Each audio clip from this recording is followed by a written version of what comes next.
So we wanted to showcase that to the Filipino people na, yeah, kaya naman natin to. It's something that's possible that, we don't have to always be in the back burner or, something that, it's Filipino made, so it's not that good. Yeah.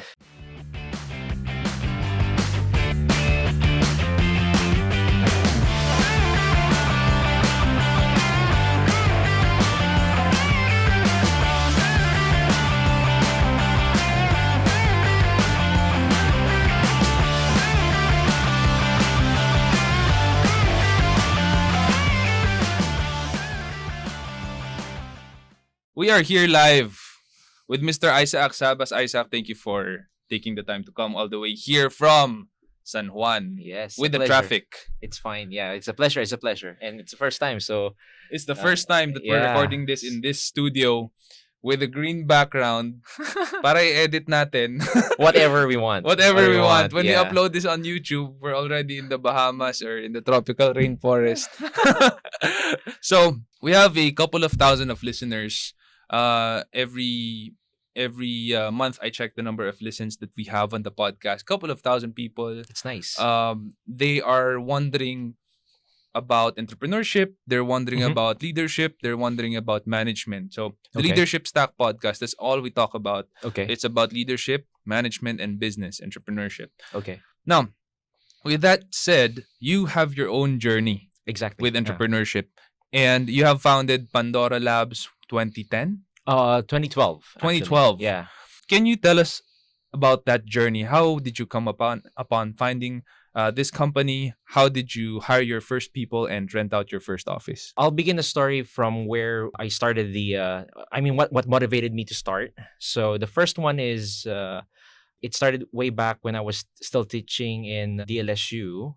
I was a professor in computer science. So back then I was seeing that, the students back then were a little bit of demotivated about, what it would be like when they graduated. That was me. That was me as well back then. Yeah. Yeah, so what I wanted to do was to showcase to them and to make a sample that it is indeed possible that the Filipino talent can actually get somewhere, and not just only somewhere, but could meet great heights. So eventually I decided that okay, let's try something out. And so it began. My journey began by searching what I can do with computer science, what kind of a business I could do, what business model is right, and what resources I should come up with or acquire to start.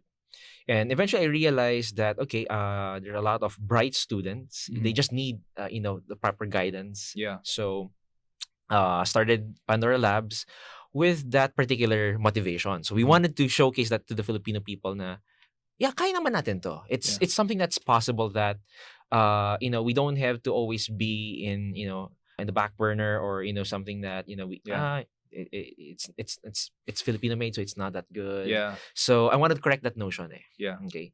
Then again, what made me decide that it would be a security company, it was because I got to work with a American security company. Back then, it was called Perimeter eSecurity.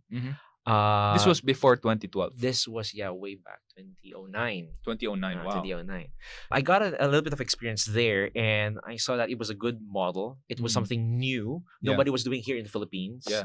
And somehow I connected the dots and eventually figured out na, okay, these are the things that I needed to build in order to actually provide that kind of a service. Right. So spent a year developing the initial prototype, and then got a couple of students who believed in the vision and believed in the mission. Yeah. So they said, okay, sir, let's do this. Let's do this. Yeah. So hence that came Pandora Labs. So a couple of questions stemming from that now.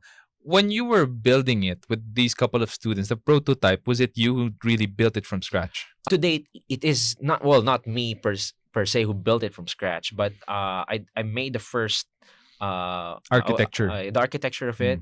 But of course, there are a lot of iterations that happened, and a lot Mhm. of version changes, Yeah. a lot of big decisions that we have to make to change the Mm. entire thing. Yeah. Yeah. But it's technically proudly Pinoy built. All of our Yeah. technology, 100%. 100%, and what do you call this? I would say that that's what we wanted to showcase, that we can actually Yeah. make something, from scratch. This inspiration way back 2009, that's the year you graduated, right? Yes. So are you telling us that it was your first job that sparked the idea that, hey, this can be a security company where we can showcase that the Filipino people are actually greater or better than what the world thinks we are? Amen. Amen. Yes. That's the well, you're right. First That is job. my first job, and of course, with my previous background, doing freelance work, I was Mm. like,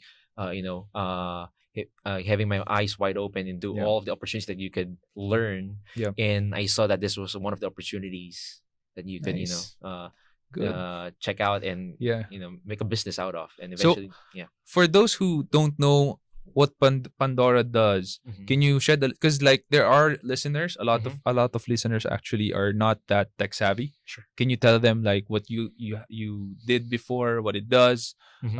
how it makes money, Okay. etc., etc. Okay, so Pandora Labs, we're technically again, proudly Pinoy. Well, Pandora Labs was Proudly Pinoy. was proudly Pinoy, a Pinoy security company, and we were focused on, like I said, developing proprietary software, security software Yeah. technologies. So I think back then we had three that we have developed, Mm. and also providing security services Mhm. to our customers.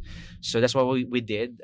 And how what's the revenue or the business model? So there's two types. There's Mhm. always the consultancy type of Yeah. business model, and the one that we're trying to build even up to today is the subscription model. Right. Wherein we try to break the notion that security is expensive Mhm. by having all of these solutions as a turnkey solution for Mhm. them via subscription on a Out of the software, box. out of the box, Yeah. because of the platform that we built. If you guys need to get a software that will secure your website, that will secure your server if even if it's local, Mhm. this is the guy.